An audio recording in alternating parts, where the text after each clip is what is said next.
Nah, dari cerita ini kemudian Pak Jokowi mengklarifikasi bahwa saya bukan Pak Lurah, saya adalah Presiden Republik Indonesia. Dan klarifikasi ini disampaikan secara santai, tapi kemudian nampaknya juga sangat-sangat jelas dan lugas sekali gitu. Meskipun setahu saya sih ya, dalam sejarahnya itu dulu itu kerap digunakan oleh loyalis Anas Urbaningrum.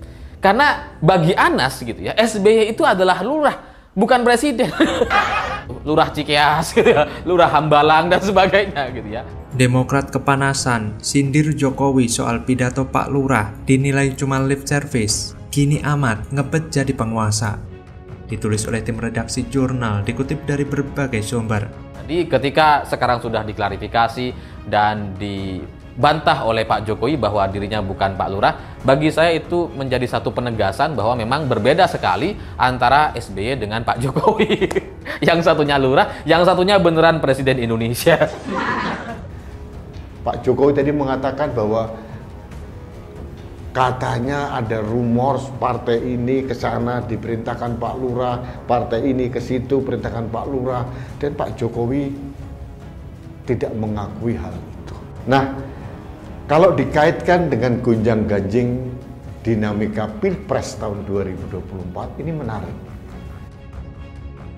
Halo, kembali lagi dengan saya Endra Caniago di channel Jurnal 45. Wakil Ketua Umum Partai Demokrat Benny Kaharman mengaku sempat berharap ke Presiden Jokowi alias Joko Widodo untuk memberikan klarifikasi soal dugaan cawe-cawe pencapresan pemilihan umum atau pemilu 2024 saat memberikan pidato kenegaraan pada sidang tahunan MPR, DPR, DPD RI. Benny menilai bahwa Jokowi ikut mendikte pimpinan parpol agar mendukung capres dan cawapres yang di-endorse-nya. Benny menyayangkan pidato Jokowi mengenai politik hanya menyinggung soal foto yang digunakan oleh sejumlah kandidat bakal calon presiden atau baca pres. Benny menilai pernyataan tersebut bersifat kontradiktif sebab menurut Benny yang memanfaatkan foto Jokowi itu terpasang di daerah-daerah Jawa Tengah atau Jateng.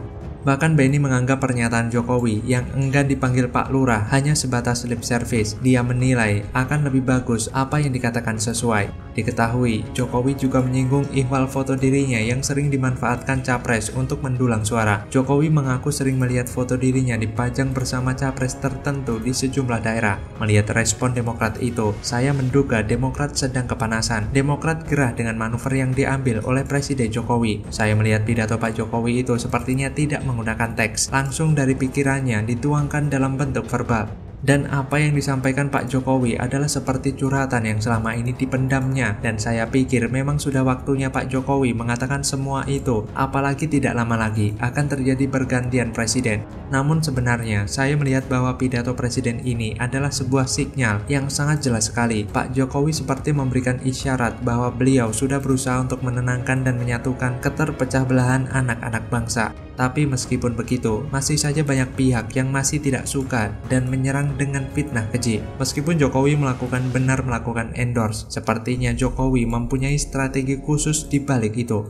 Jokowi sepertinya ingin memberikan referensi kepada masyarakat untuk Pilpres nanti, sehingga siapapun tokoh yang di-endorse Jokowi dan jadi presiden bisa memimpin negeri ini dengan lebih baik lagi. Kedua, Jokowi mungkin ingin mencairkan suasana menjelang pemilu yang terasa agak memanas dengan candaan-candaan politik. Tetapi ternyata candaan politik ini malah menambah suasana lebih ramai dan membuat Demokrat panas dan menyerang Jokowi. Tapi, yang namanya Jokowi itu pasti punya cara untuk membalas segala gertakan, sindiran, dan sentilan dengan talak. Parahnya lagi, balasan dari seorang Jokowi itu bakal lebih terlihat oleh mata publik. Ada kesan garang atau sangar yang makin terlihat, mungkin karena para lawan politiknya ini yang makin kurang ajar, yang gak kapok-kapoknya menebar fitnah keji. Pembangunan infrastruktur yang dikebut oleh Presiden Jokowi malah dikerdilkan, seakan gak ada manfaatnya buat rakyat, yang diributkan selalu soal utang luar negeri dan tenaga kerja asing. Belum lagi para pendukungnya yang demen banget bikin hoax. Jadi ya wajar jika dalam perkembangannya Presiden Jokowi ini makin kesini makin terkesan garang. Saya kira Presiden Jokowi bukannya memberikan kode, yaitu siapa yang beliau dukung jadi capres 2024. Namun sebaliknya, justru memperingatkan publik untuk berhati-hati pada tokoh-tokoh yang mengklaim dirinya bakal jadi pemimpin yang bagus. Tapi kenyataannya, mereka ini tidak punya kemampuan dan kesungguhan jadi pemimpin. Seperti yang wajahnya mulus, terawat kayak iklan skincare Korea. Padahal yang namanya pemimpin itu mestinya sudah biasa turun ke lapangan dalam kondisi panas maupun hujan. Boro-boro pakai skincare, waktunya bakal habis buat mikirin rakyat. Lantas bagaimana kalau menurut Anda?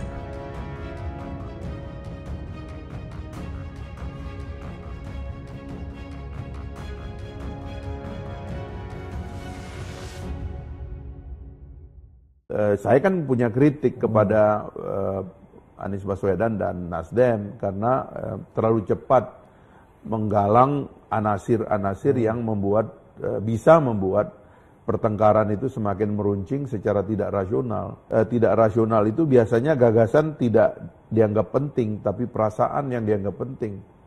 Telak, Fahri Hamzah tampar muka Anies Baswedan. Sebut Anies picu pertengkaran, dulu saling dukung, kini saling serang. Ditulis oleh tim redaksi Jurnal, dikutip dari berbagai sumber.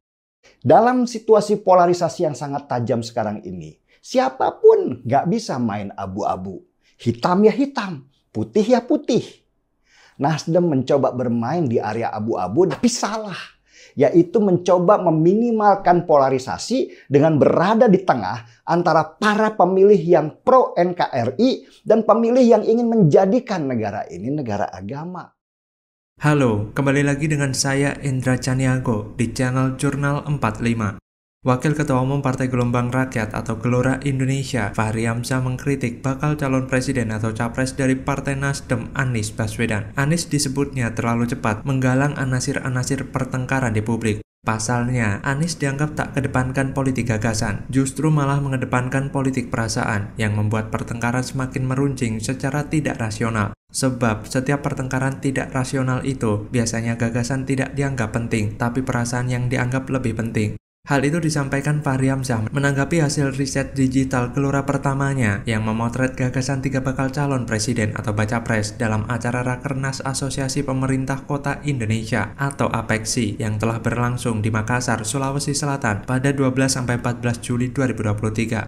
Fahri menilai, jika masih ada baca pres yang masih mengandalkan politik perasaan, maka Indonesia tidak akan pernah mendapatkan pemimpin yang baik. Menurutnya, dengan rekonsiliasi dan politik jalan tengah ini, maka membuat Indonesia kuat di masa yang akan datang, karena semuanya bersatu membangun Indonesia. Lebih lanjut, Fahri justru mengklaim dari ketiga baca pres kekinian, yang paling berpeluang menjadi tokoh jalan tengah adalah Prabowo Subianto, bukan Ganjar Pranowo atau Anies Baswedan. Apalagi, kata dia, sekarang Prabowo sudah menjadi bagian dari pemerintahan Kabinet Indonesia Maju yang mengedepankan rekonsiliasi nasional, sehingga tinggal melanjutkan upaya rekonsiliasi yang telah dilakukan Presiden Joko Widodo alias Jokowi. Apa yang disampaikan Fahri Hamzah tentu menjadi tamparan telak bagi Anies Baswedan. Padahal dulu Fahri ini pendukung Anies berat, tapi sekarang malah saling serang. Memang tidak ada kinerja yang diperlihatkan oleh Anies Baswedan, hanya bisa membuat kegaduhan untuk menaikkan citranya. Bisa dibilang, Anies ini bagaikan politik kutu loncat yang akan menuju ke arah manapun asalkan ada keuntungan politik untuk dirinya.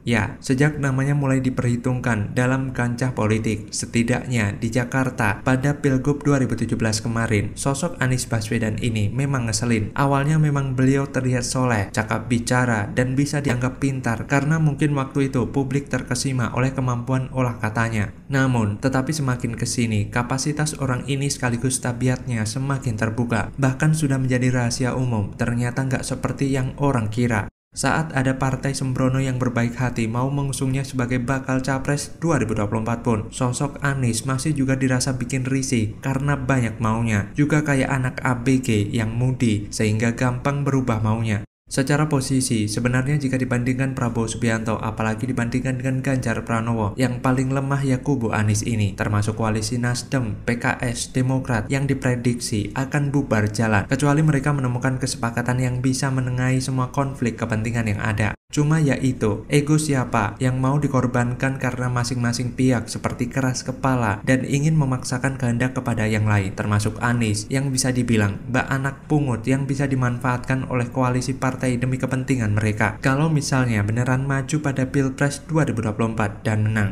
Selain itu, Anies juga suka menjual janji manis yang lebih mudah diucapkan dan lebih murah ongkosnya, yang kalau nantinya tidak bisa ditepati, cukup dengan alasan manis yang diputar ke sana kemari sampai masyarakat bingung dan bosan. Jadi, fokus Anies saat ini adalah menjaga citra politiknya agar jangan sampai rusak dan ternoda. Noda politik masa lalu harus dibersihkan dengan segera sebelum ketahuan banyak orang, meskipun harus memicu pertengkaran antar publik. Lantas bagaimana kalau menurut Anda?